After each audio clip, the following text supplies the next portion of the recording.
how to get $35 promo code on 76. So let's get started. Firstly, go to any browser like Google Chrome, Mozilla Firefox, Safari or Microsoft Edge. Then go to a search engine bar such as Google and type down the 76 promo code into the search bar and press enter. Now look through the search results for site that offers promo codes or discounts. You can see some popular and common sites on the above as well.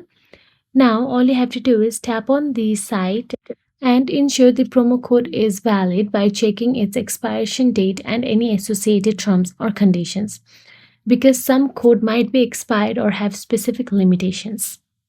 Once you find the code, simply tap on it and you will get to see a valid code available on your screen.